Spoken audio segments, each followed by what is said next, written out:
سورۃ الرحمن اور سورۃ الواقعہ یہ آخری جوڑا ہے. میں نے عرض کیا تھا شروع میں کہ یہ 7 صورتیں جو ہیں ان میں سے سورہ قاف منفرد ہے، سورہ زاریات، سورہ طور جوڑا ہے، سورۃ النجم، سورۃ القمر جوڑا ہے، سورۃ الرحمن، سورۃ الواقعہ یہ جوڑا ہے. یہ جوڑا بڑا عجیب ہے.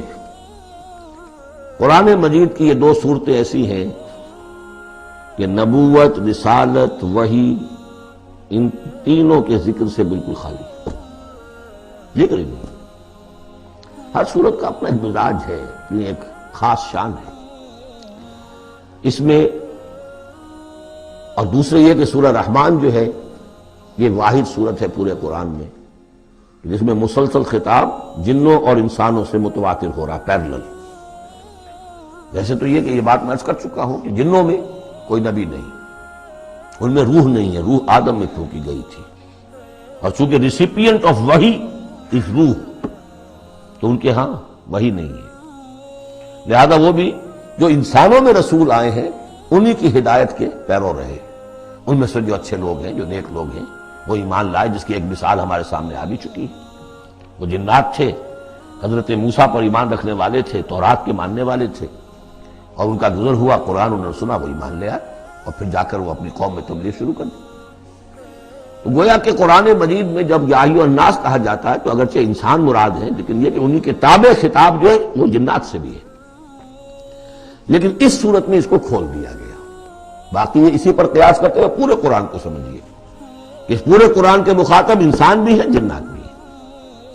لیکن یہاں صرف یہ کہ اس کو ایک ایک قدم کے اوپر تسنیہ کا صیغہ، فَبِأَيِّ آلَاءِ رَبِّكُمَا تُكَذِّبَانِ فَبِأَيِّ آلَاءِ رَبِّكُمَا تُكَذِّبَانِ یا معشر الجن والانس، اے انسانوں اور اے جنات کی جماعتوں. جو کھل کر جو ہے صراحت کے ساتھ جو ہے انسانوں کے ساتھ جنات کا ذکر اور ان سے خطاب، تو صرف اس ایک صورت میں پورے قرآن مجید میں. ایک اور بات یہ ہے کہ اس میں 2 جنتوں کا تذکرہ ہے، اور سورہ واقعہ میں بھی ایسا ہی ہے. ان دونوں میں ترتیب عجیب ہے مضامین کے اعتبار سے، جس کو کہ آپ مرر امیج کہتے ہیں. آج کل مکان بہت سے بنتے ہیں ایسے کہ بالکل مرر امیج ہوتے ہیں کہ یوں لا کے ملا دیے تو ایک جیسے ہوں گے. ڈرائنگ روم جڑے ہوئے ہیں، پھر کوئی بیڈ روم ہے وہ ادھر ہے، پھر ادھر آخر میں پورچ ہے، وہی نقشہ ادھر ہے وہی نقشہ ادھر ہے، تو گویا کہ ہے مرر امیج. تو ان دونوں صورتوں میں مضامین جو ہے مرر امیج کے ساتھ ہے. سورہ رحمان میں قرآن مجید کی عظمت کا بیان اور اس کا جو حق ہے جو انسانوں کو ادا کرنا چاہیے اس کو مضمر کیا، اور عظمت قرآن کا بیان کیا. یہ شروع ہو رہی ہے صورت اس سے. سورہ واقعہ میں وہ آخر میں آئے گا قرآن کی عظمت کا بیان، اور جو لوگ کہ اس کا حق ادا نہیں کرتے ان کا انجام.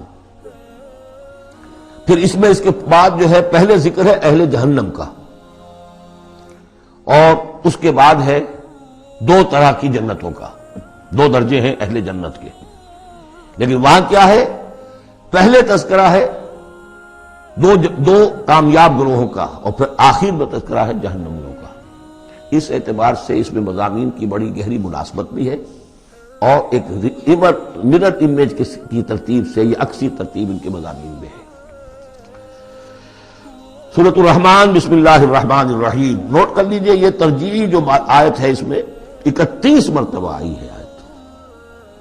کل آیات 78 ہیں، جن میں سے 31 جو ہیں وہ تو در حقیقت فَبِأَيِّ آلَاءِ رَبِّكُمَا تُكَذِّبَانِ اس کی تکرار ہے.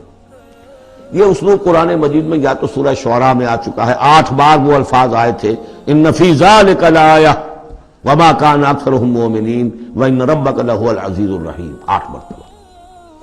یا یہ القمر میں ہم 4 دفعہ پڑھ چکے ہیں، فَكَيْفَ كَانَ عَذَابِي وَنُذُرِ وَلَقَدْ يَسَّرْنَا الْقُرْآنَ لِلذِّكْرِ فَهَلْ مِن مُدَّكِرٍ. اور یہاں سورۃ الرحمن میں 31 بار آئے گا فَبِأَيِّ آلَاءِ رَبِّكُمَا تُكَذِّبَانِ. بسم اللہ الرحمن الرحیم. الرحمن علم القرآن خلق الانسان علمہ البیان. رحمان، اور یہ اللہ کا وہ نام ہے جو رحمت کے مادے سے، لیکن خاص شان اس کی یہ ہے کہ جس میں ایک طوفانی کیفیت ہے اللہ کی رحمت، ٹھاٹھے مارتے ہوئے سمندر کی طرح. غضبان ہم پڑھ چکے ہیں 2 دفعہ، نہایت غضبناک. حضرت موسیٰ کے لیے لفظ آیا غضبان آصفہ.